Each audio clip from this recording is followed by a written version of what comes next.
Boutique hotels are a dime a dozen in Manhattan, but try finding one in the Bronx. Well, we did, where business is booming. The Opera House on 149th is attracting tourists from around the world.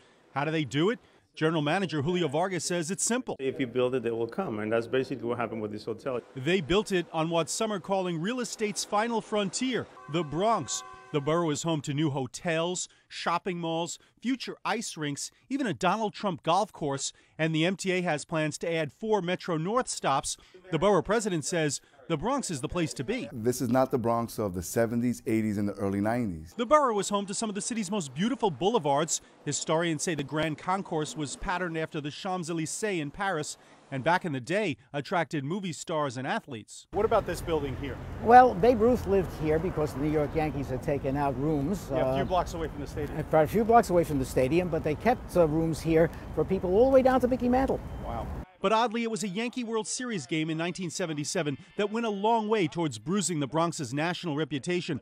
A camera shot from a blimp caught an out-of-control fire raging blocks from the stadium. I don't know whether that fire in the South Bronx has subsided or has been mitigated, but still remains in diversified areas of that abandoned apartment building. The whole world and Hollywood painted us with one broad stroke and just said the whole Bronx is burning.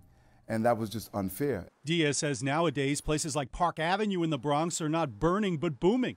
But where are the hipsters who invaded other parts of the city? I think many people have an image of the Bronx that is incorrect, and I think that image has hurt us. Bronx Councilman Jimmy Vaca says during the city's economic surge, the Bronx was left behind. I see many middle-class residents leaving, and I see middle-class residents going to other boroughs. The tough question, as always, is what is the key to turning an area around? And in this case, how do you convince people that the Bronx is now the place to be? Make a safer Bronx. That's how you do it. Anthony Acevedo works on 149th Street in the South Bronx. Tackle the crime, tackle the drugs, tackle everything. And then after you do that, then you put up the big buildings. Diaz points out that despite some problem areas, crime is actually at a 50-year low in the Bronx. He also feels the recent rezoning of parts of the waterfront will draw young people.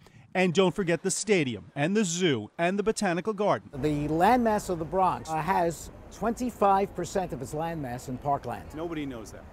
Well, there are a few people who do. You know that. The Bronx, a well-kept secret, trying to answer a nagging question. If they build it, will they come? In the South Bronx, Dick Brennan, CBS 2 News.